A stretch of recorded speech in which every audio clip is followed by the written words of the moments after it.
আসসালামু আলাইকুম বন্ধুরা, আশা করি সকলে ভালো আছেন, সুস্থ আছেন। পবিত্র ঈদুল আজহা উপলক্ষে আমরা কোরবানি দেওয়ার আগে এই বউয়ের হাতে এত সুন্দর নবাবী সেমাই, যা খেয়ে আসলে মুগ্ধ হয়ে গেলাম। এই সকালবেলা নামাজ পড়ে এসে কিন্তু এই সেমাইটা পেলাম, আর তার সাথে লাচ্ছা সেমাই আছে। কত সুন্দর করে দুধ দিয়ে, দেশি গায়ের দুধ দিয়ে রান্না করেছেন তিনি। লাচ্ছা সেমাই আর জর্দা সেমাইয়ের কিন্তু কালারটা দেখতে পাচ্ছেন, আসলে কত গোল্ডেন কালার হয়ে গেছে। উপরে আবার কত হোয়াইট কালারের কিছু দিয়েছে, আমরা দেখতে পাচ্ছি।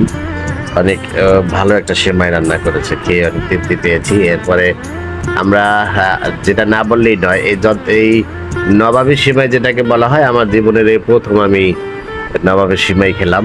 আর এই নবাবের সিমাই রান্নাটা এত জোস হয়েছে, আসলে বলার মতো না। কারণ এই সেমাই যদি কোনো অবিবাহিত পুরুষ খায় তো অজ্ঞান হয়ে যাবো দর্শক। আমি আসলে কি বলবো, আমি রীতিমতো অজ্ঞান হয়েছিলাম। খাওয়ার পরে আমি সেমাই মিষ্টি খুব কম খাই, কিন্তু এই নবাবী সেমাইটা খাওয়ার পরে কিন্তু আমি প্রায় 3 বার নিয়েছিলাম। নবাবী সেমাই অর্ধেকটা আমি খেয়ে ফেলেছি, এত টেস্ট এবং এত মজা হয়েছে।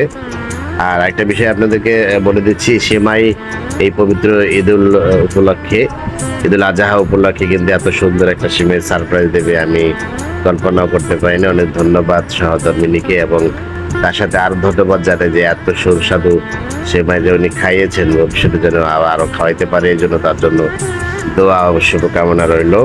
তবে সালাম করেছে, সালামি দেই নেই। সেমাই খাওয়ার পর চিন্তা করেছে সালামির উপলক্ষে একটু খুশি খাওয়াইতে নিয়ে যাবো।